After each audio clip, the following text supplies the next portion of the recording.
Vamos a empezar, dicho todo esto, me gusta siempre ver cuál es el origen del derecho administrativo para entender la parte histórica y para entender nuestra realidad actual en la Argentina, ¿no? Todo este del derecho administrativo, ese nacimiento nace en Francia. Se lo debemos a las revoluciones burguesas, como las revoluciones burguesas. Estos revolucionarios de su momento lo que dieron fue como el preludio de las instituciones administrativas modernas.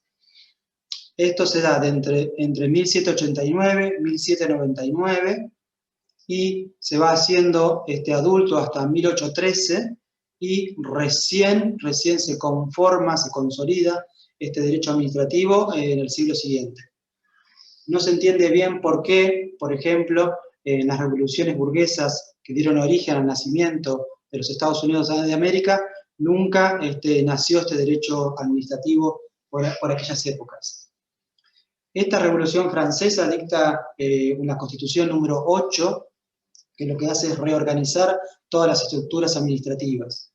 Y lo que hace la ley número 16 es separar el derecho administrativo de lo judicial. Con eso, y se prohíbe absolutamente que los jueces intervengan en toda actividad de índole administrativa. Esta misma Constitución del año 8 lo que crea es el Consejo de Estado. Este Consejo de Estado tiene como facultades como para alcanzar proyectos de ley al legislativo y de consulta a lo que podría necesitar el Poder Ejecutivo con respecto a temas contenciosos. También hay otra corriente que dice que el derecho administrativo nació mucho más atrás, entre los siglos XI y XVIII, y esta corriente dice que fue un proceso lento en los cuales los revolucionarios fueron luchando anteriormente durante esos siglos contra el Estado monárquico de aquella época y tenían como base el derecho romano. Ahora bien, tanto si el derecho administrativo nació por el antiguo régimen como por la Revolución Francesa, en realidad en principio fueron simplemente el preludio de lo que es el derecho administrativo. El derecho administrativo se termina de formar recién en la edad moderna con el liberalismo. Y en base a tres conceptos que yo quiero que los tengan en cuenta para ver si durante este camino que vamos a hacer juntos de la charla pueden encontrar estas mismas características hoy cuando iniciamos un reclamo administrativo, cuando llegamos a una justicia de índole federal. Entonces, los tres conceptos que se desarrollaron el derecho administrativo en Francia fueron que el Estado tiene leyes especiales, que el Estado debe ser juzgado por jueces especiales y que a su vez el Estado tiene prerrogativas distintas a un ciudadano común. Y esto se ve de manera palparia en el fallo Blanco. Y los hechos de este fallo son una nena, una menor de edad, iba a cruzar la calle y un carro la atropella. Una vez que la atropella, bueno, es hospitalada, se interna en el hospital y, como todos sabemos, ya en todas las épocas existían los abogados, recurre a un abogado que le inicia una acción de daños y perjuicios. Lo inicia en el Tribunal de Burdeos, con los fundamentos en dos artículos del Código de Napoleón, que son los artículos 1382 y 1383. El artículo 1382 establece que cualquier acción del hombre que cause un daño a otro se encuentra obligado a su resarcimiento. Y el artículo 1383 establece que todos somos responsables no solamente por nuestra actividad, sino también por nuestra negligencia o culpa, ¿no? Claramente una responsabilidad objetiva. Establece, obviamente, que es una clara similitud o clara copia con el Código Civil de Belsarque, ¿no? Iniciada la demanda, se corre traslado al Estado, donde el prefecto de su momento contesta con su memorial solicitando que el juez civil se declare incompetente, para lo cual el juez o el tribunal civil le contesta que no, lo deniega. Entonces el prefecto recurre a una instancia superior que era un tribunal de consulta. Este tribunal de consulta se encontraba compuesto por un tribunal de casación y a su vez por el Consejo de Estado. y dictan una resolución denegando la demanda de Blanco, con fundamentos en los 3 requisitos que había nombrado anteriormente, que lo que dijeron este tribunal de consulta es que el Estado tiene leyes especiales, que el Estado va a ser juzgado por leyes especiales, y a su vez que el Estado tiene prerrogativas distintas a un ciudadano común. Vamos a hablar ahora entonces, ahora sí, después de hacer esta introducción, los principios generales del derecho administrativo concretamente. Si bien es cierto que el titular beneficiario en el ámbito del ANSES no necesita de un patrocinio letrado, la realidad nos muestra es que día a día esto se va haciendo cada vez más complejo, incluso para nosotros los profesionales. Por eso yo insisto que cuando mejor se desarrolle la etapa administrativa, nos facilitará la tarea a la hora de abordar la etapa judicial y en algunos casos incluso evitarla. Igualmente, es difícil imaginar que si estamos reclamando un tema de reajustes varios con fundamento del artículo 14 bis, es muy difícil que vamos a tener una decisión positiva. Pero sin embargo, hay algunos casos donde el haber se encuentra enganchado con el haber de actividad, que son las leyes 14.499, la ley 21.118, o algunas leyes especiales como la 22.955 de empleados públicos, y también la ley 24.016, la de docentes. En estos casos a veces podemos obtener una respuesta mucho más rápidas, dejando la etapa judicial como última ratio. Ahora, también hay otros ejemplos en donde no es necesario recurrir a la justicia, lo podemos solucionar de manera administrativa, que son los casos cuando tenemos una resolución otorgante favorable de un beneficio, pero cuando nos ponemos a analizar dicha liquidación, vemos que no se observa alguna resolución vigente, alguna normativa que salió nueva y no fue aplicada a nuestro titular, a nuestro beneficiario. Entonces nosotros vamos a iniciar lo que se llama un error material, con fundamento de que por error, por omisión, por desconocimiento, por distintas formas de interpretación, iniciamos el expediente por error material, que va a estar caratulado, que los expedientes del ANSES se caratulan 024, 024 significa un expediente iniciado en el ANSES, después va a venir el numerito de QUIL, de titular, y después va a venir el tipo de trámite, en este caso va a ser 299, significa error material, y después sección 1 va a ser 1, porque se inició, ese sería el primer expediente que nosotros vamos a iniciar. Ahora, cuando se trata específicamente de reajustes con fundamento en el artículo 14 bis, sí o sí vamos a tener que recurrir a la justicia. No hay otra forma que lo que acá, por ejemplo, no estamos cuestionando la forma en que se determinó el haber, sino lo que vamos a cuestionar es que los haberes de los jubilados y pensionados, por momentos de inflación que sucede en nuestro país, porque a veces se ven desenganchados de los haberes de los activos, y cada vez los haberes de los activos van subiendo más y el haber del jubilado se va quedando retrasado. Estos van a ser los fundamentos para iniciar el tema de reajuste. Ahora, ¿cuál es el procedimiento que nosotros vamos a tener que seguir? Y lo encontramos en el artículo 1 de la ley 19.549 del año 72. O sea, vean que hace un ratito estaba hablando de Francia, 1879, 1779, y acá estamos hablando recién en Argentina, en el año 72, que se dicta la ley de procedimiento administrativo. O sea que nuestro derecho administrativo argentino nace recién en el año 72. ¿Y qué establece este artículo primero? Lo que establece... ¿Escuchan o se me fue? ¿Ahí me escuchan? Me perdí. Me perdí yo mismo. Sí, te escuchamos. Me perdí yo mismo en el Zoom. No hay problema. Lo que establece este artículo primero es la instrucción e impulsión de oficio. ¿Qué significa esto? Que una vez que iniciamos el expediente administrativo, la obligación es del organismo de llevar adelante ese expediente. El segundo, el inciso B, lo que establece es la celeridad, economía, sencillez en los trámites. Bueno, esto muy pocas veces hemos visto, este requisito. El otro requisito es el informalismo, o sea que como no es obligatorio el patrocinio letrado para esta etapa administrativa, simplemente el titular beneficiario podría interponer un escrito que diga no me alcanza para comer y con eso se debería llevar adelante el dictado de una resolución. Pero como vuelvo a insistir, que cuando mejor sea desarrollada la etapa administrativa, nos va a facilitar la tarea a la hora de abordar la etapa judicial. Es decir, que con ese argumento solo no nos va a ser suficiente después para iniciar la demanda. Después, otro requisito que exige la propia ley en el artículo primero es días y horas hábiles. ¿Saben la diferencia, no, entre días y horas hábiles administrativa y judicial?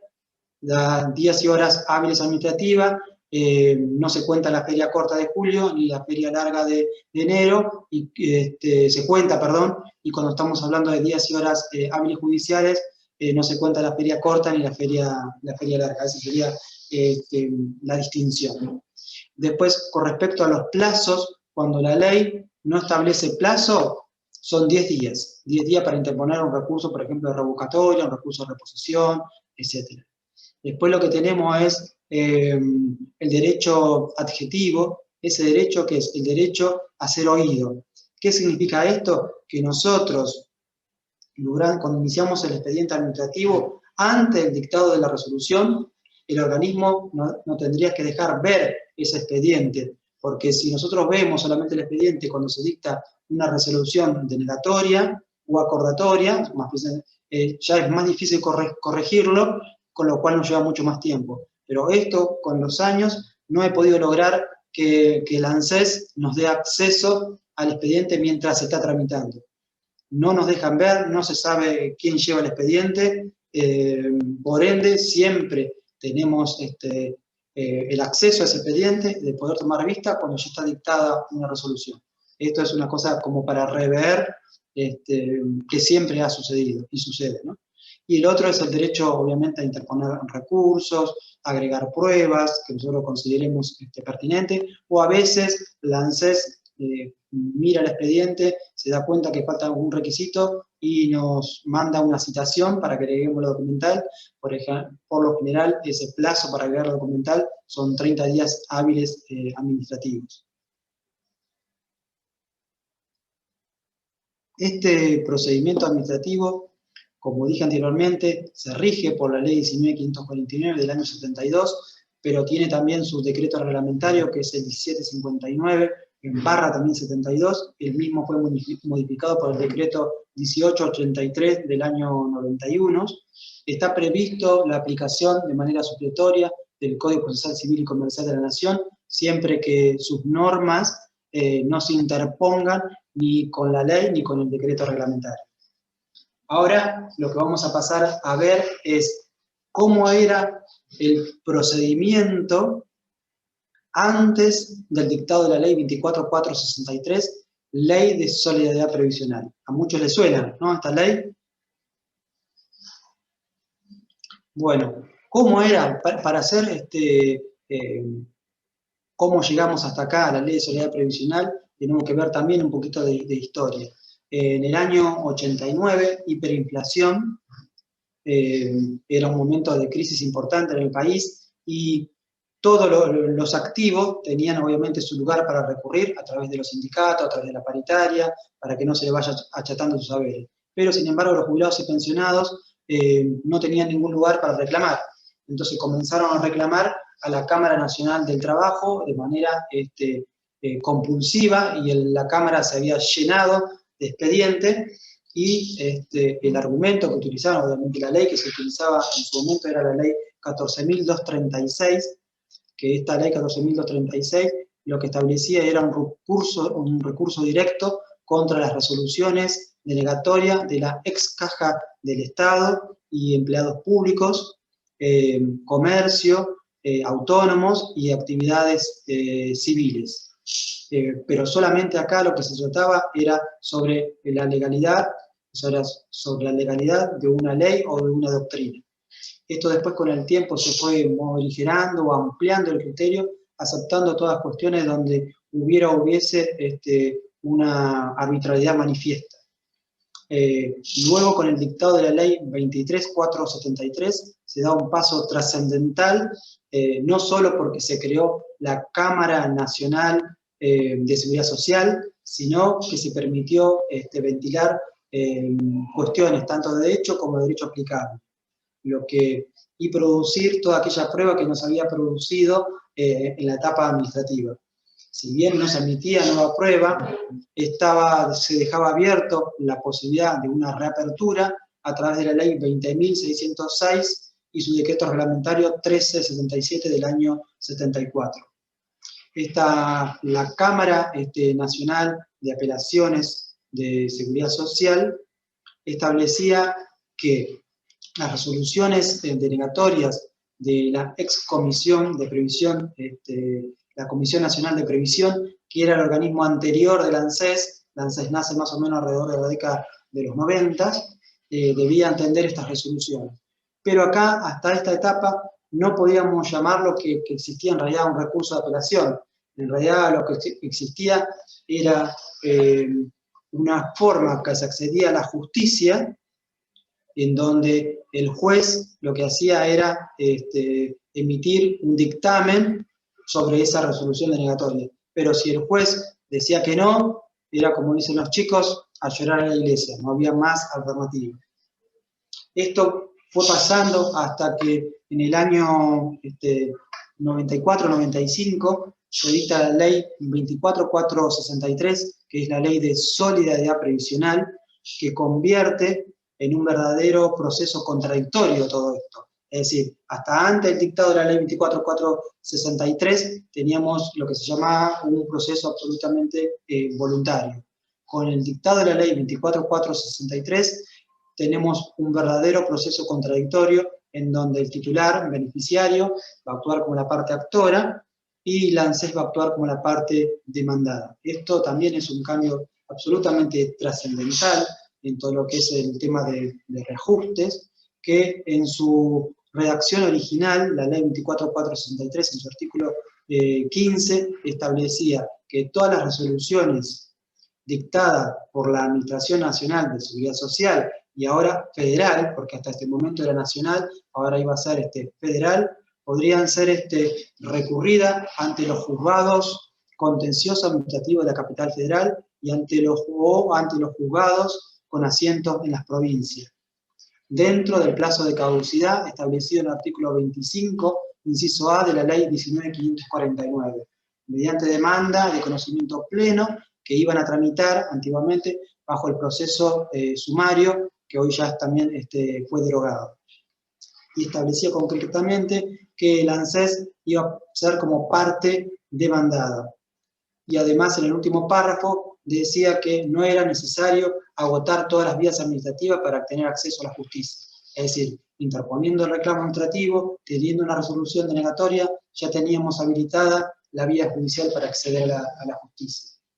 Ahora, ¿cómo es el marco normativo actual? Porque en realidad la ley 24.463 sufrió una modificación, obviamente en su artículo 15, por este tema de que se modificó el Código Procesal Civil y Comercial de la Nación, se eliminó el proceso sumario y hoy todas las causas tramitan por el procedimiento ordinario. Si bien vamos a poder ver que este artículo 15 parecería ser que el espíritu del legislador era transformar en un verdadero proceso contradictorio donde hubiera igualdad para las partes, vamos a ver de la lectura de los distintos artículos que esto no es tan así. Por ejemplo, tenemos las costas por su orden, establecido en el artículo 21. Y el artículo establece que en todos los casos las costas van a ser por su orden. Esto en principio violaría el principio bilateral que tienen las causas. Lo más lógico hubiese sido que el legislador se hubiese mantenido dentro de los cánones de la derrota objetiva, es decir, que el vencido debe sufragar los gastos casuísticos de la contienda, establecido en el artículo 68 del Código Procesal Civil y Comercial de la Nación. Con respecto a las costas, la jurisprudencia entendió que cuando el Estado es traído a juicio, no actúa como un ciudadano común, sino que actúa en representación de los derechos de la sociedad. Entonces, como actúa en representación de la sociedad, es justo que el titular le pague los honorarios al abogado. Esta misma doctrina fue receptada por la Corte Suprema de Justicia de la Nación en la causa Bujero Carlos. Estableció que determinar las costas por su orden no le causa ningún perjuicio y no se viola ninguna garantía de igualdad, y que el artículo beneficia a las partes por igual.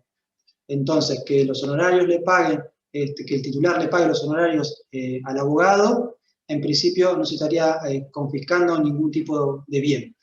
Esto no es así, como lo vamos a ver en el caso de ejecución de sentencia, conforme a lo que establece el fallo Rueda Olinda, es decir, que en la etapa de ejecución de sentencia, las costas sí son a la vencida. Se aplica el artículo 68 del Código Procesal Civil y Comercial de la Nación. En otro artículo, que era el artículo 16, hoy derogado, era la defensa y limitación de recursos. Es decir, que cuando le damos traslado de la demanda al ANSES, automáticamente dentro de las excepciones establecía la defensa y limitación de recursos. ¿Qué significaba esto? Que si en el caso de que el ANSES fuera vencida y tuviera que pagar, el ANSES decía, no hay recursos, no se paga. Es decir, esto también trajo aparejado toda una discusión doctrinaria, donde lo que hicieron es determinar cuál era la naturaleza jurídica de esta excepción.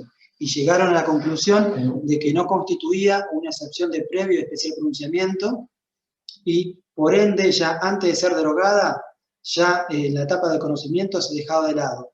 Y por lo general, cuando se dictaba la sentencia, se decía que la pretendida defensa y limitación de recursos iba a ser recién tratada en la etapa de ejecución si había sumas favorables hacia el titular. Por lo cual eso tenía una lógica razonabilidad, ya que el ANSES no podía decir que no iba a pagar cuando no se sabía cuál era el resultado del juicio. Pero esto, ¿qué quiere decir esta defensa que había interpuesto dentro de la ley? Que el ANSES lo utilizaba, en realidad, para no pagar. Es decir, se terminaba la sentencia, pasaba el plazo que se determinaba la ley y el ANSES no pagaba. O cuando pagaba, lo pagaba en cuota o en bonos a 10 años. Por lo cual alguna vez tuve un caso donde a una titular le dieron un bono a 10 años y mi titular tenía 90 años. Con lo cual a ella le correspondía recién cobrar esos bonos cuando tuviera 100 años. Por lo cual, como la Corte es bastante susceptible, yo le manifesté que agradecía mucho, que creía en la longevidad de mi cliente, pero que la titular necesitaba cobrarlo ahora. Bueno, en su momento la Corte se apiadó y ordenó para que para este caso se le pague en efectivo. Ya, hace muchos años de esto, ¿no? Y no solamente esto, tenían el artículo 17 que se basaba el ANSES, el argumento era el dictamen de la Auditoría General de la Nación. Entonces, la Auditoría General de la Nación determinaba un dictamen donde se determinaba el presupuesto y decía, bueno, hasta acá se paga o no hay más recursos. Era toda una forma en que, un círculo en que nunca el titular terminaba cobrando, ni aunque se pudiera iniciar la ejecución de sentencia, ni el titular ni los profesionales podíamos cobrar la sentencia, y dependíamos absolutamente de la plena voluntad de que el deudor nos quisiera pagar o no. Una consulta. Sí, en esa defensa de limitación de recursos, si entendí bien, se había establecido en la ley, pero hay un precedente que después como que se estableció que eso no era una defensa que podía oponer ANSES en este caso. Cuando salió la ley y la defensa se fue poniendo de manera sistemática, porque en realidad las contestaciones de demanda del ANSES son prácticamente automáticas, surgió una discusión doctrinaria sobre cuál era la naturaleza de esa defensa. Y ya en ese momento los doctrinarios determinaron que no correspondía hacer una defensa propia para ese momento en la etapa de conocimiento, ya que no se podía saber si iba a perder o no el juicio. Entonces no tenía sentido en esa etapa. Entonces lo dejaban para la etapa de ejecución. Pero después ahora, como vamos a ver más adelante, ese artículo se declaró inconstitucional. Entonces no corre más. Lo que intento explicar ahora que desde el legislador se habló de un espíritu de convertirlo en un verdadero contradictorio, pero después cuando uno analiza la ley se ve que en los hechos no. Entonces lo que yo llamo, entre paréntesis, obviamente es a título personal, lo que yo pienso que del derecho administrativo, el derecho administrativo es por excelencia un derecho esquizofrénico. Es decir, porque la ley dice una cosa y después en el plano fáctico pueden ser 2 más 2 no es 4, como nos pasa en todo el derecho. No sé si más o menos está aclarada la pregunta. Sí. Eso después en realidad fueron distintos fallos diciendo que no era una excepción de previo en especial pronunciamiento, y bueno, ya como que se fue dejando de lado, se dejaba para la etapa de ejecución de sentencia, pero en la etapa de ejecución de sentencia sí la ANSES la usaba. Entonces, cuando era la hora de pagar el titular, la ANSES decía, no tengo recursos, no pago. Esa era la idea. Entonces, esa era la idea que yo estaba hablando y quería hacerlo entender más o menos que viene arrastrada desde la Revolución Francesa, o sea, desde el derecho administrativo, donde se estableció que el Estado tiene leyes especiales, que el Estado va a ser juzgado por jueces especiales, esto es, los jueces federales de seguridad social, y que el Estado tiene prerrogativas, no como un ciudadano común. Un ciudadano común, cuando para ejecutar, si no cumplís en los 30 días, se te puede solicitar que el remate. Sin embargo, la ANSES tiene 120 días hábiles judiciales para pagar la sentencia. O sea, no hay ningún ser vivo de este planeta que tenga tanto plazo. Es las prerrogativas, es evidente. Lo que yo quería demostrar que esos 3 requisitos que se establecieron en la creación del derecho administrativo se siguen aplicando hoy en el Estado Nacional Argentino, en Argentina. Vas a ver ahora, por ejemplo, ahora con el artículo 22 sobre el cumplimiento de la sentencia. Es decir, se prohibía absolutamente a los jueces establecer un plazo anterior a los 90 días. Después, con la modificación del artículo 22, se estableció que el plazo para el cumplimiento de la sentencia son 120 días hábiles judiciales. Esto nos muestra una clara violación hacia el Poder Judicial. ¿Por qué? Porque los jueces son los que deben dictar la sentencia y establecer el plazo y el modo de su cumplimiento. Y esto no se cumple, y los jueces han pasado todos los años y todas las sentencias vas a encontrar que dice cúmplase en el plazo de 120 días. Y nadie discute eso. O sea, quedó así y es una clara violación a las facultades propias del juez. Bueno, continuamos. Otro artículo para demostrar que esta igualdad que se quiso mostrar dentro de la 24.463 no era tal, es el artículo 23, también hoy derogado, que se prohibía que se puedan aplicar sanciones o embargos. Es decir, expresamente se establecía que en caso de incumplimiento, los jueces no podían aplicar sanciones combinatorias de carácter pecuniario, que era del viejo artículo 666 bis del Código Civil, ni a los organismos, ni tampoco a los funcionarios que estuvieran actuando. Con lo cual, teníamos una sentencia favorable que pasaba el plazo para el cumplimiento de la sentencia, y los jueces se encontraban atados de manos, donde no podían impulsar ninguna sanción ni ningún tipo de embargo para poder cobrar esos créditos. Con lo cual, como decía con acierto Walter Carnota, que ahora es camarista, camarista de la Sala 2, junto con el doctor Fantini, en su momento decía con acierto, no hay regla jurídica si no hay sanción. No tiene ningún sentido armar todo un andamiaje de momentos procesales, de situaciones, si frente a la inacción no se puede impeler de manera coercitiva. Entonces dejamos al arbitrio de la voluntad, en este caso de ANSES, a que si se pagaba o no se pagaba. Estos artículos, obviamente el artículo 23, por suerte, nace la ley 26.153 en el 2006, más o menos en octubre del 2006, por suerte para los titulares beneficiarios y también para los abogados, para poder cobrar nuestros honorarios. Entonces, la ley 26.153 lo que hace es deroga el artículo 16, el artículo 17, el artículo 20 y el artículo 23. Y modifica el artículo 22, que ahora les voy a decir de qué manera lo modifica. El artículo 16, que establecía la defensa de limitación de recursos, el artículo 17 sobre el tema de la Auditoría General de de la Nación, y el artículo 23, el tema de que hoy se podría trabar embargos al Estado Nacional Argentino en las cuentas. Sobre este tema,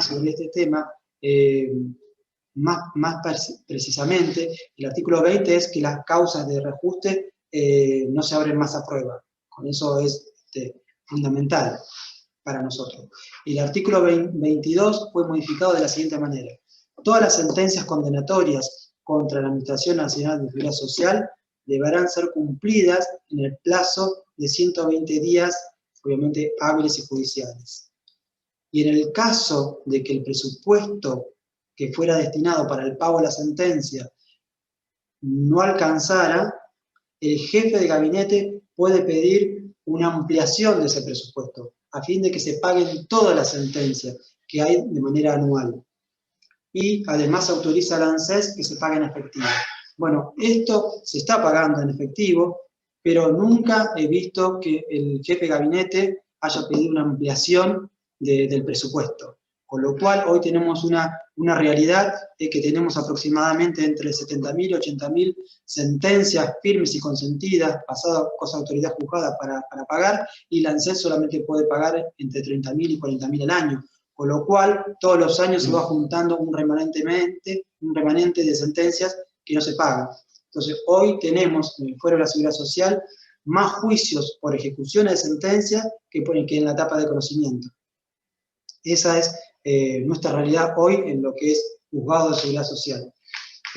Vamos a ver ahora el procedimiento previsional. ¿Qué es lo que tenemos que hacer desde un inicio? El procedimiento previsional ante los juzgados federales de primera instancia de la seguridad social es el siguiente. Necesitamos de una etapa administrativa previa o de un proceso administrativo previo.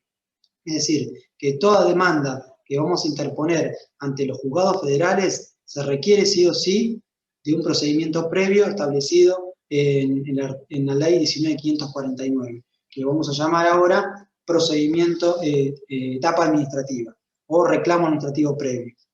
Una vez que nosotros iniciamos el reclamo administrativo previo, el organismo o la ANSES tiene 90 días hábiles administrativos para dictar una resolución.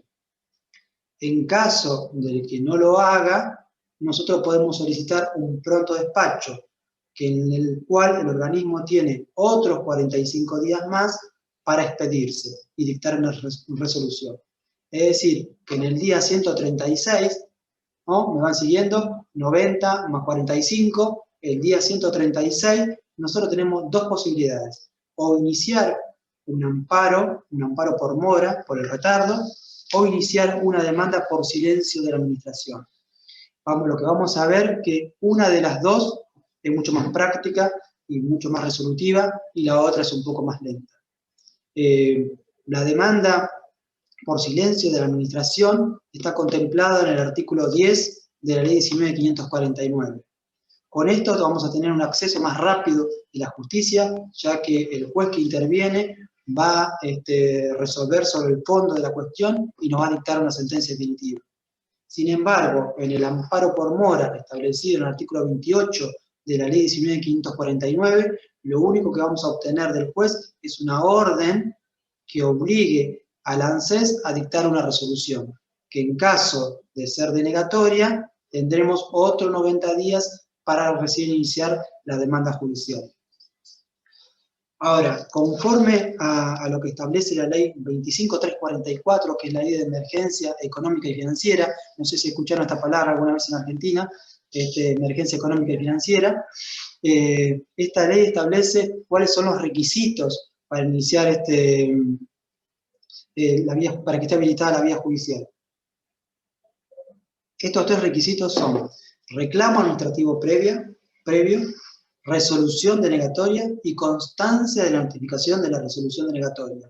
Y establece en el artículo 12 que si no se cumple con estos tres requisitos, la demanda se puede rechazar in limine. Ahora bien, es criterio de los 10 jueces, en realidad primero criterio de la Corte Suprema de Justicia, en el caso Villarreal Clara, que estableció que hay en algunos casos que no es necesario que se cumpla estos 3 requisitos, y estableció que en realidad el instrumento de la demanda ante el silencio nació para evitar justamente excesos, es decir, ante la inactividad del organismo demandado, uno puede iniciar la demanda como si hubiese tenido una resolución expresa. Ahora bien, el criterio de los 10 juzgados a raíz de este fallo, de que si falta, cuando iniciamos la demanda, falta alguno de otros 2 requisitos, lo que hace es intimar previamente al abogado para que cumpla con el requisito que falta, y en el caso de que no lo cumpla, ahí sí rechaza la demanda in limine. Ahora nosotros también tenemos otro acceso a lo que es la ANSES a través de la Comisión Administrativa de Revisión de la Seguridad Social, que es la CARS, ¿no?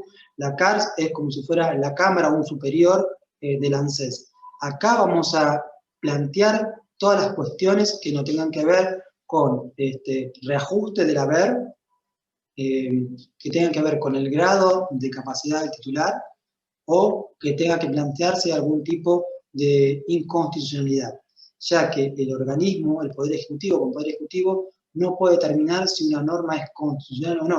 Lo que te va a decir, nosotros aplicamos la ley.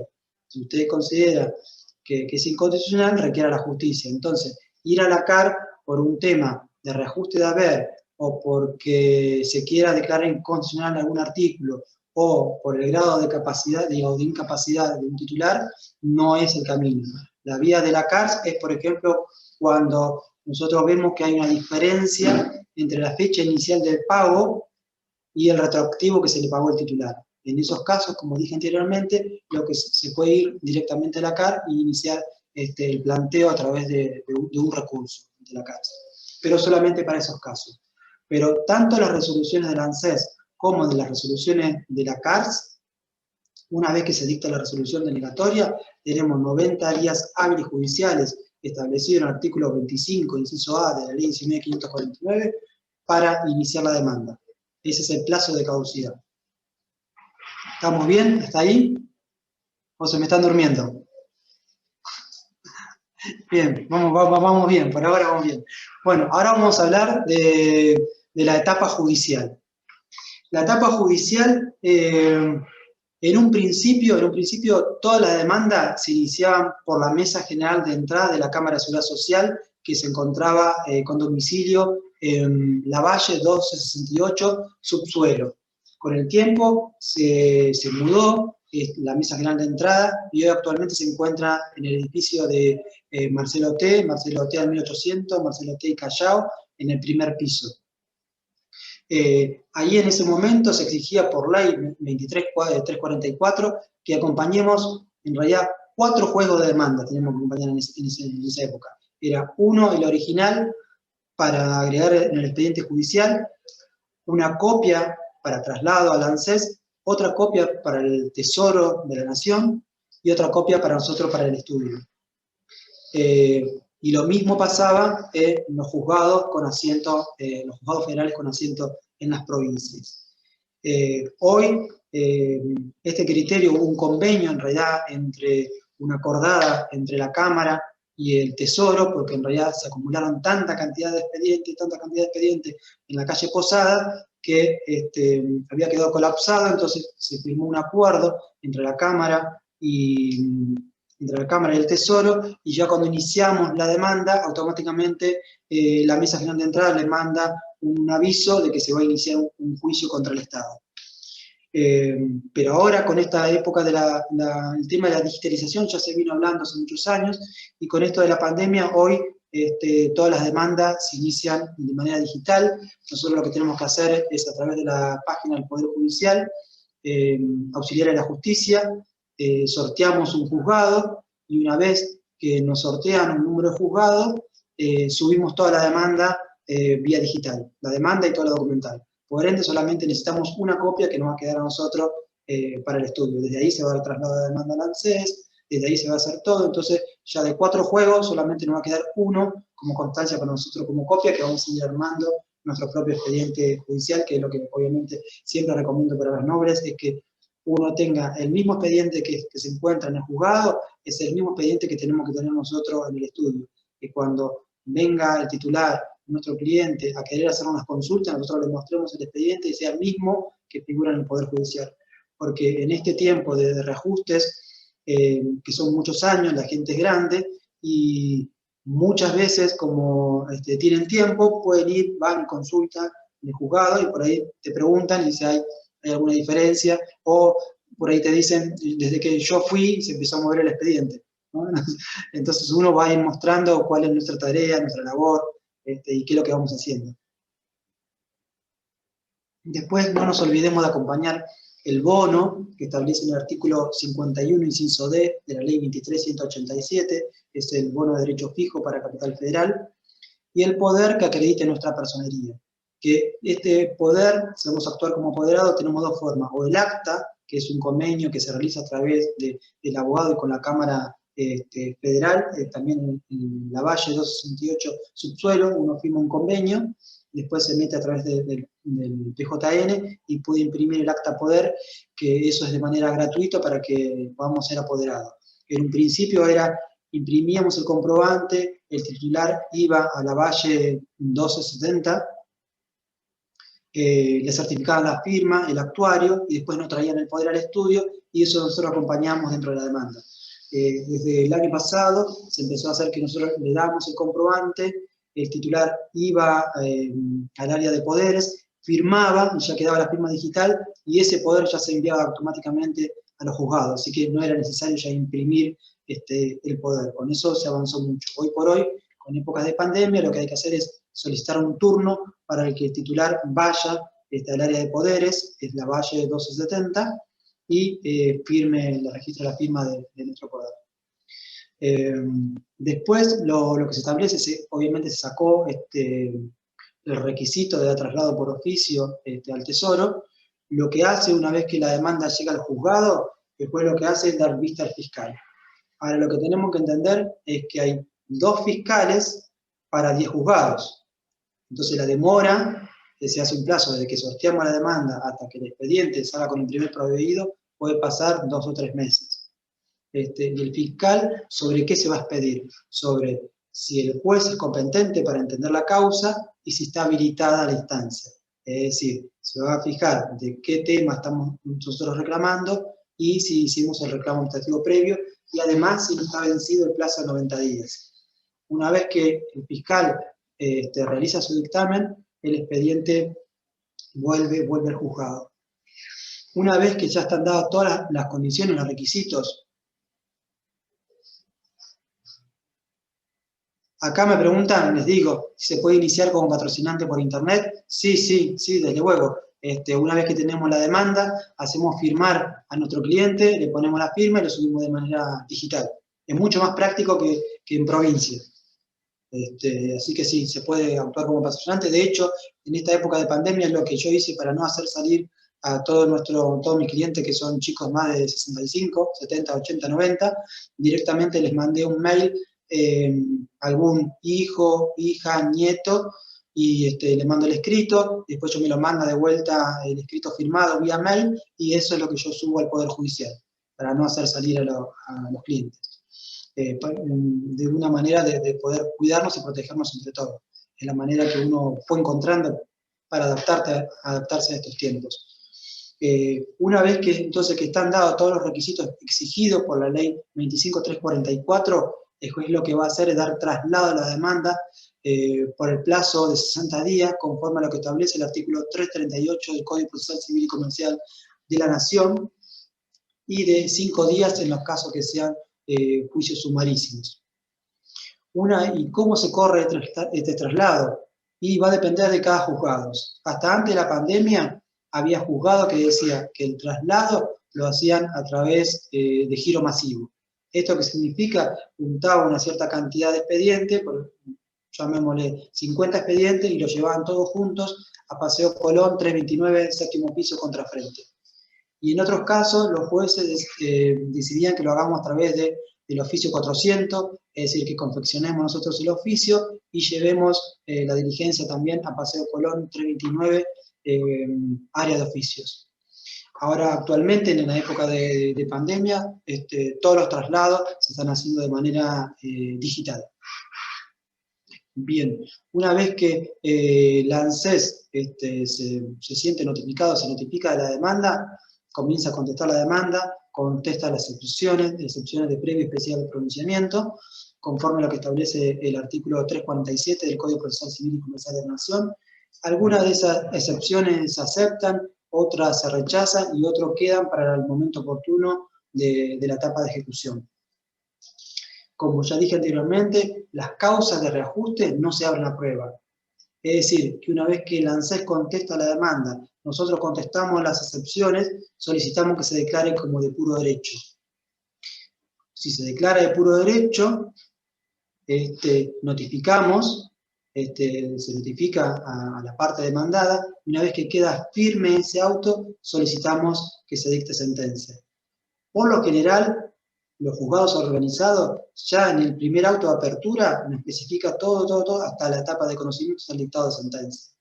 Algunos juzgados lo que piden, obviamente, es que se agregue el expediente administrativo, sea en formato papel, sea en formato digital, y hasta que no llega el expediente administrativo, en cualquiera de los dos formatos, no nos declara la causa como de puro derecho.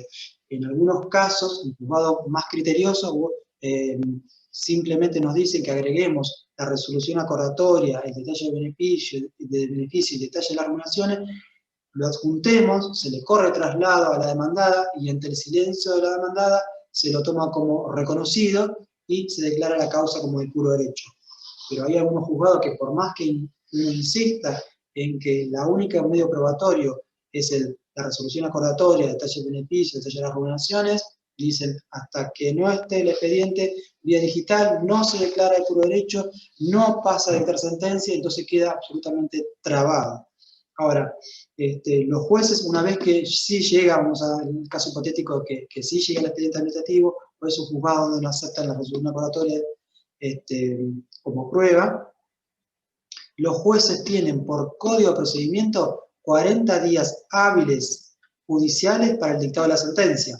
Obviamente que en ninguno de los casos se da, con la posibilidad de pedir una prórroga a la Cámara Nacional de Seguridad Social. Con lo cual, no he visto ninguna de las dos, ni que se dicte una sentencia dentro de los 40 días, ni que se pida una prórroga. Con lo cual siempre hay que esperar y quedarnos, ¿no?, en manos de la justicia.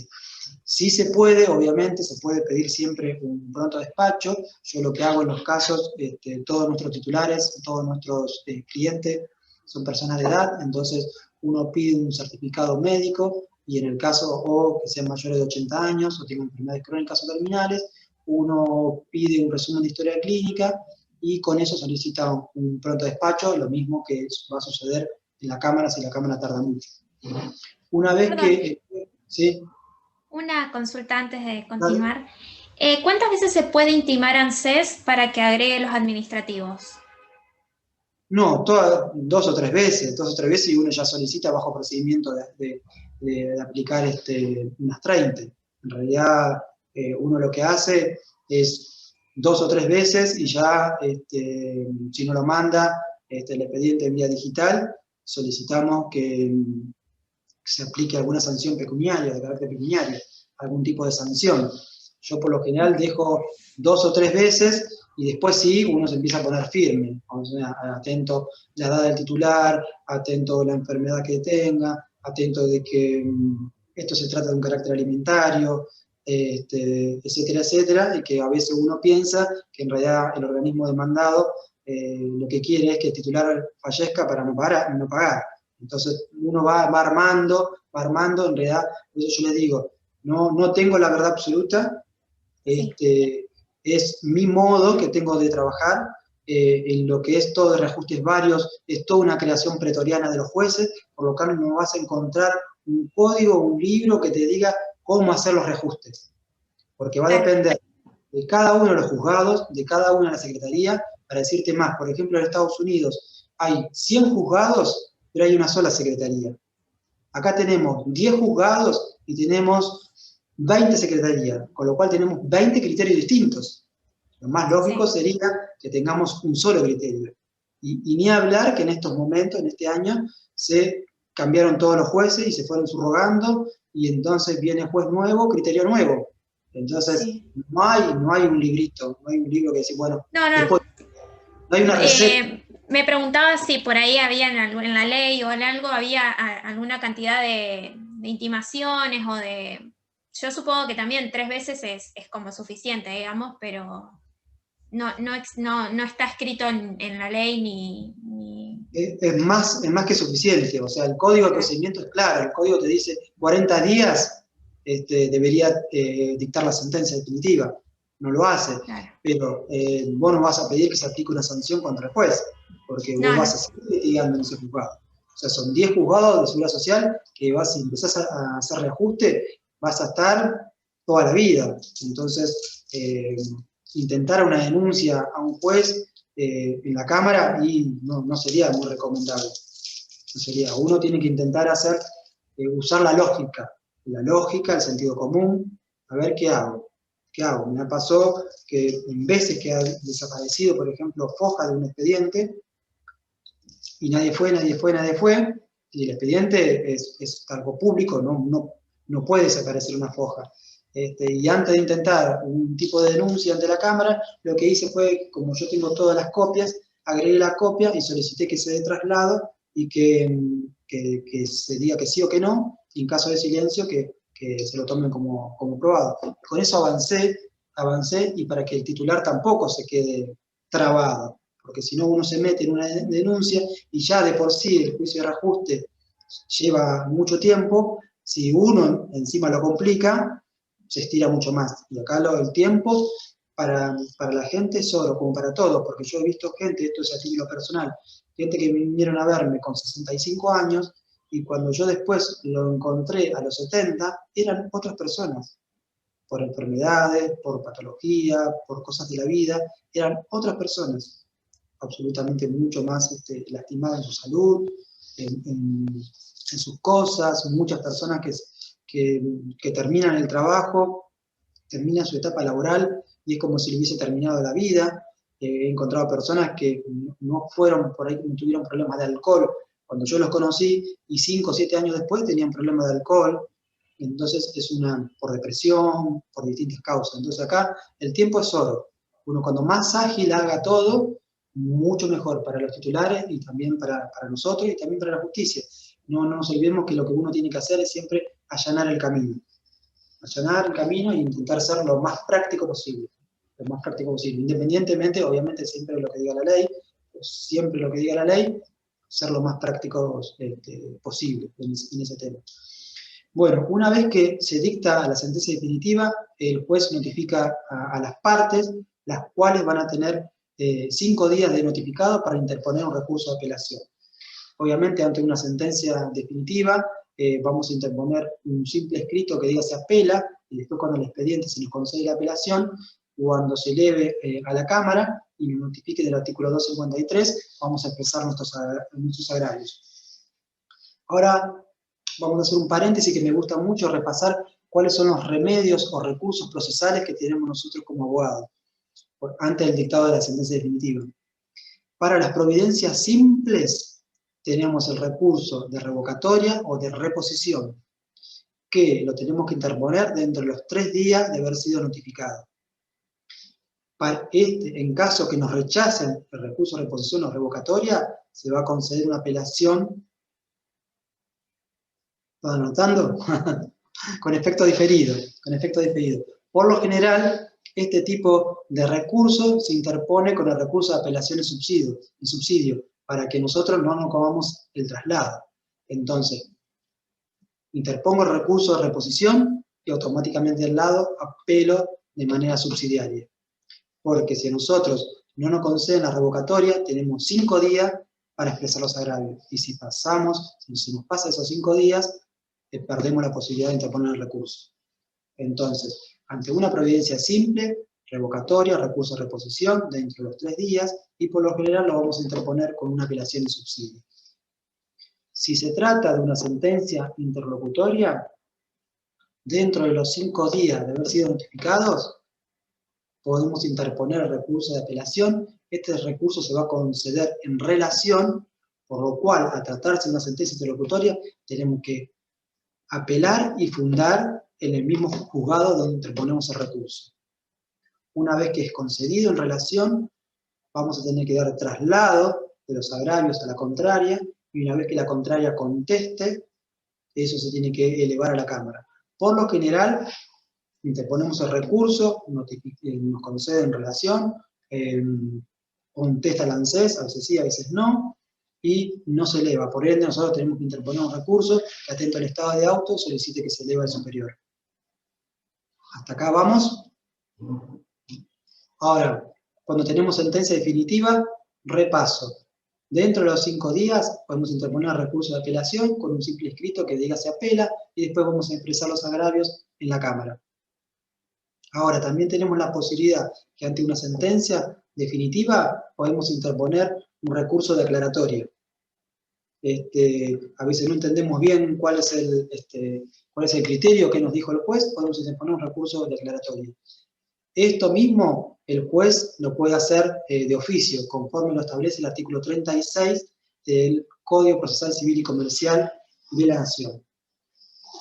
Una vez que se eleva a la Cámara, esto va en realidad a la Mesa General de la Cámara Federal de la Seguridad Social, donde ahí sortea, hay 3 salas, y va a tocar a una de las salas. Una vez que llega a una de las salas, el expediente por lo general o se pone en letra y saca el proveído donde dice que se nos notificamos por Ministerio Legis, con lo cual tenemos 10 días para expresar nuestros agravios, o nos notifica por cédula a las partes para que expresemos agravios, y lo mismo, en el plazo de 10 días deberemos expresar nuestros agravios.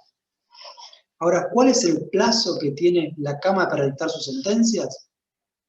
Son 60 días hábiles judiciales. Si alguien de los que estamos acá presentes obtuvo una sentencia dentro de esos 60 días hábiles judiciales, que me avise, porque nunca he podido tener una sentencia de la Cámara Federal, menos que no sean de 1 año, 2 años, como mínimo, e interponiendo pronto despacho, etcétera, etcétera. Ahora, ¿cómo se conforman los votos para dictado de la sentencia? El primer voto tiene 30 días para emitir su resolución. El segundo voto tiene 20 días para adherir o disentir. Y el último voto, el tercer voto, tiene 10 días para adherir a uno de los 2 votos. Y las sentencias se dictan por lo que establezca la mayoría. Una vez que nos encontramos con la sentencia definitiva, eso también se notifica a las partes, las cuales tendremos 10 días para interponer, si la sentencia no nos es favorable, el recurso extraordinario ante la Corte Suprema de Justicia de la Nación. Si el recurso es concedido, se eleva a la Corte Suprema. Si el recurso es rechazado, aún tenemos la posibilidad de irnos en queja por apelación delegada. Bien, una vez que nosotros ya tenemos el expediente firme, ese expediente debe bajar al juzgado de origen, y una vez que baja al juzgado de origen, ahí también vamos a depender del criterio de cada juzgado. ¿Por qué? Porque el artículo 22 de la ley 24463 dice que el plazo de los 120 días se va a empezar a contar desde que el expediente administrativo llegue efectivamente al ANSES. Pero acá nos encontramos con una dificultad, que en los expedientes viejos, o sea, más o menos anterior al 2012, hay todavía formato papel, pero en el 2012 en adelante el formato es digital. Entonces, si el expediente nunca salió, ¿desde cuándo se cuentan los 120 días hábiles y judiciales? Bueno, algunos jueces entienden desde que quedó firme en la Cámara, se va a empezar a contar los 120 días hábiles judiciales, con lo cual nos favorece a nosotros, porque ya cuando quedó firme en la Cámara, se empieza a contar los 120 días hábiles judiciales. Y otros jueces no, dicen desde que el momento en que se notifica el proveído. Entonces sacan un proveído donde dice que la sentencia se encuentra firme y consentida a partir de su notificación. Se libra la cédula y a partir de mañana, como dice la canción, comienza a correrse los 120 días. Y algunos juzgados hacen silencio, no dicen nada. Vuelve el expediente de la Cámara y lo ponen en letra. Entonces, en esos casos lo que tenemos que solicitar es hacer un escrito y solicitando, atento al estado de autos, solicito que se libre una cédula a fin de que comience a correr el plazo para el cumplimiento del artículo 22 de la ley 24463. Una vez que, y las sentencias, las sentencias que son anteriores al 2011, ahí rige que nosotros tenemos que solicitar que se libre un oficio, una cédula, con copias de todas las cédulas notificatorias y de las sentencias. Si no, el ANSES tampoco, más el expediente administrativo. Recién ahí sí va a empezar a correr el plazo de 120 días. Una vez que el expediente, o la notificación, en este caso, hoy por hoy, llegue al ANSES, el ANSES tiene que armar un expediente administrativo de sentencia judicial. Este expediente se arma con la misma metodología, 024, expediente del ANSES, UIL de titular, y el número 150, que del 150 al 155 significa sentencia judicial. Y la secuencia de atrás va a ser 1 si es un expediente. Si se arma 2, 2, 3, depende de la secuencia que arma. La ANSES acá antes se llamaba UCADEP, ahora se llama Dirección General de Sentencias Judiciales, se encuentra en Alsina y Paseo Colón. Hoy, actualmente, esto se encuentra cerrado. Ahora, para los casos, nosotros, si tenemos titulares que tienen más de 80 años o una enfermedad crónica o terminal, tenemos la posibilidad de solicitar un orden de prelación. Es decir, que no se espere los 120 días y que se le pague antes. Si el titular es más de 80 años, el ANSES lo hace de forma automática y le da un orden de prelación. Ahora, si nuestro titular, nuestro cliente nos dice, nosotros preguntamos si tiene alguna enfermedad crónica o terminal, podemos iniciar lo que se llama trámite espontáneo, orden de prelación, donde vamos a hacer una nota, el resumen de historia clínica, la carta poder, y lo podemos iniciar en cualquier ANSES cuando se habilite, por trámite espontáneo, y se inicia el expediente 811, y ese expediente va a ser elevado a la comisión médica, y si la comisión médica lo resuelve de manera favorable, se le va a dar un orden de apelación para que a nuestro cliente se le pague con anticipación. Bueno, vamos a ir resumiendo, espero que no se hayan dormido hasta acá. No quiero entrar dentro de lo que es la etapa de ejecución de sentencia, porque nos daría también para otra charla. Le agradezco muchísimo que hayan escuchado la charla, espero que les sirva, y mi intención, siempre es el objetivo de todo esto, para hacer un cierre, es que durante estos 15 días, que quizás nos vamos a volver a encontrar, es que ustedes nos formulen todas las preguntas que ustedes se le quedaron alguna duda que por ahí ahora no aparece, pero sí está en nuestro cerebro, y por ahí cuando antes de acostarnos, ¿esto cómo sería? Bueno, la anotan y nos mandan un mail, y cuando nos encontremos dentro de 15 días, la idea es que intentar contestar todas las preguntas que ustedes quieran, y a su vez me ayudan a mí a poder aprender día a día cada vez un poco más, ¿no? Esa es la idea principal. Si ustedes quieren, podemos hacer, si quieren, unos minutos si quieren, de hacer las preguntas que ustedes consideren, y yo, si las sé, las contesto. Y si no, les digo, no las sé. Esa es siempre mi idea, ser lo más honesto posible, y que esta idea es que nos vamos a enriquecer entre todos.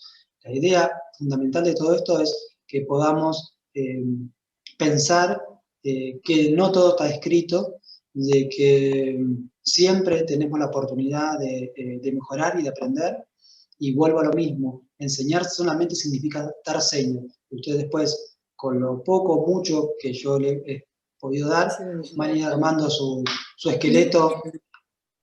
¿Alguien quiere hacer una pregunta? A ver, ¿va por acá? Esto ya está. Se lo dejo abierto, quien quiera ver el micrófono.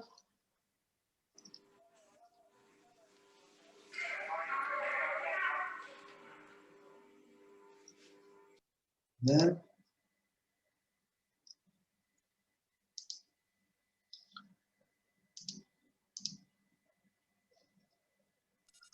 Si no quieren hacer pregunta, o un hola, también puede ser.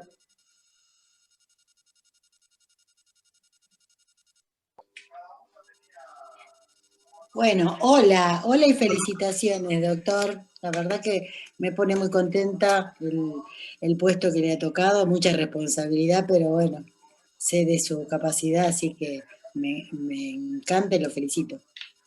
Te agradezco muchísimo. La idea es intentar que este intercambio sea más seguido, armar una especie de programa, vamos a ver. Y si mi idea siempre como fantasía de poder armar alguna licenciatura. En realidad me encantaría que a través de la CAL, con algún convenio con el Colegio de Avellaneda, con la Universidad de Avellaneda, pueda haber un convenio con la CAL y poder armar una licenciatura, ¿no? Que darle un título a nuestros matriculados para que le pueda servir también, ¿no? Que le pueda servir algo mejor, porque esto que yo hoy hablé es simplemente también, como diría la Revolución Francesa, es simplemente un preludio de lo que es en derecho a reajuste, mucho más amplio, y podríamos obviamente estar horas desmenuzando por ahí lo que nos quiso decir nuestro legislador en un artículo, o no. Como es una creación pretoriana, siempre digo que lo político, lo económico y lo jurídico se confunden. Siempre pasa eso. Siempre depende del momento histórico del país, es también cómo van a estar los jubilados y pensionados. Y yo uno de los motivos por los cuales elegí esta materia fue porque hay dos líneas muy desprotegidas, que uno son los niños y otros son las personas adultas, porque no tienen una forma de poder defenderse. Entonces acá nosotros en Argentina, yo siempre a veces tomo, cuando hago otro tipo de charla de otro enfoque, por ahí 89, 2001 Corralito, y bueno, 2008, 2006, cuando sale Badaro, Elif, pero anteriormente eso estaba González, anterior a eso estaba Chocobar, anteriormente estaba Hey Rupp, que era un caballito de batalla de Lancés que utilizaba. Entonces hay mucho. Hoy solamente intenté desarrollar la parte teórica, estrictamente procesal, si se quiere decir. Tengo igual, si alguno quiere, me manda su mail y un trabajo de otra charla cuando tiene un enfoque mucho más práctico.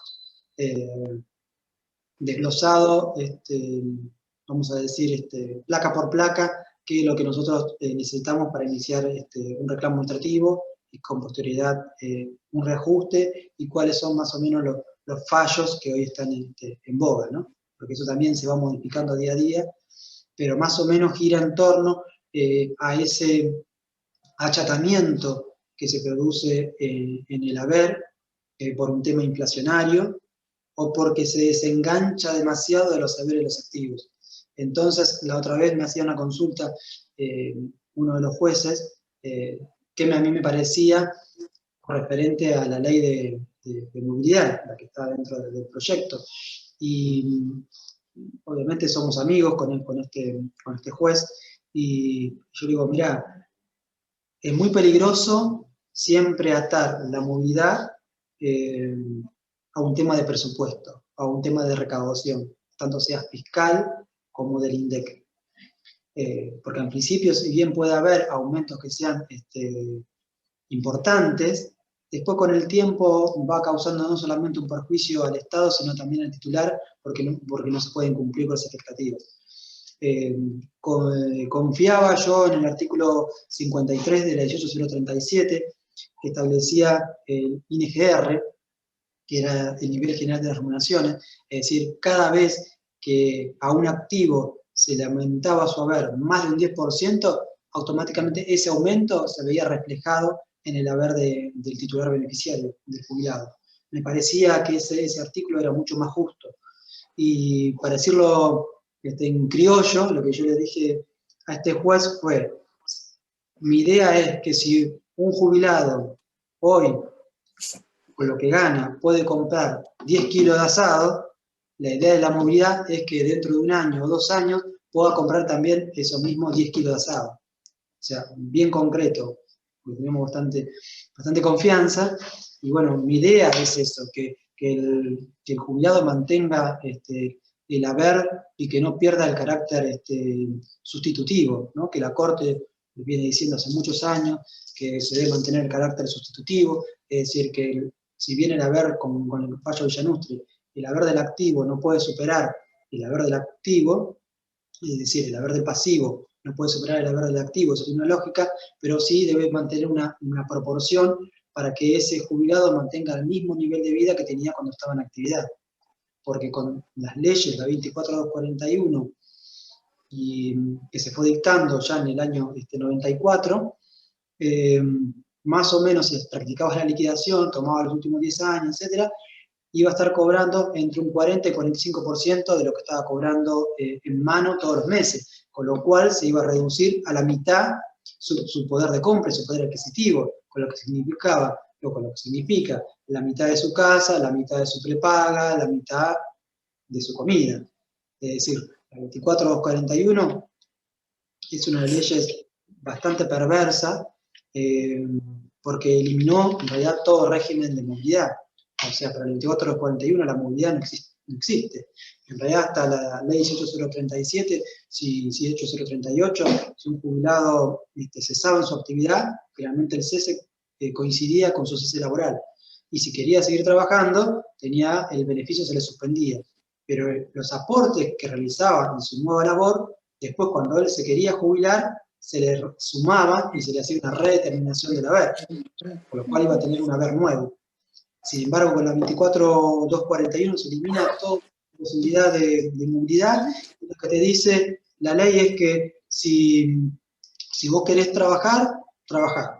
Si no querés trabajar, no trabajes. Igual nosotros como Estado te vamos a pagar lo menos posible.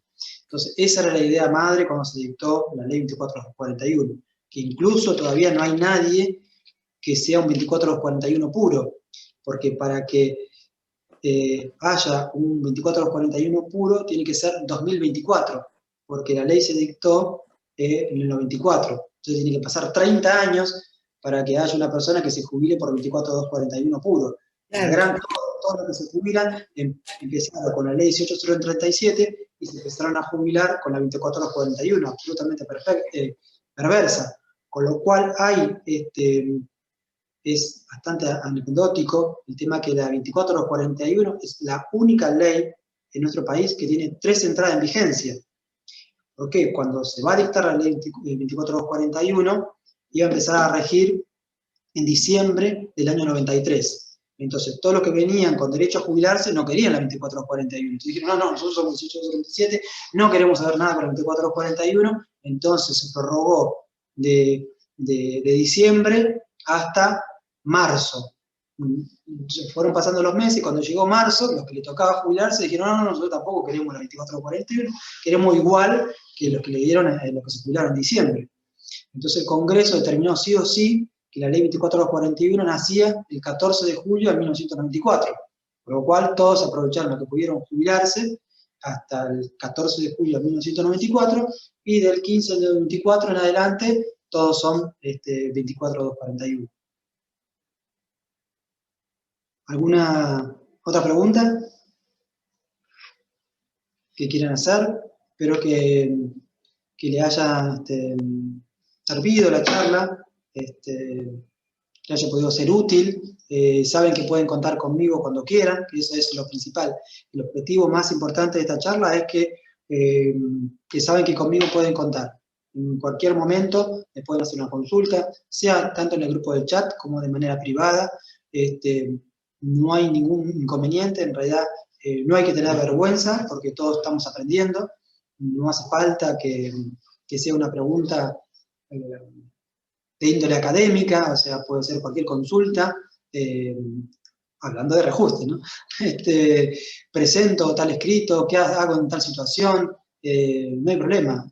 Hola, me pasa esto, no hay problema que sea dentro de un ámbito jurídico. Siempre que sean las preguntas con respeto, se va a contestar de la misma manera y de lo más simple posible, y que sea entendible para todos, que nos sirva para todos. Y después, si cada uno tiene un caso para traer, también que lo sume al grupo, entonces eso nos va a enriquecer, porque por ahí hay casos a veces que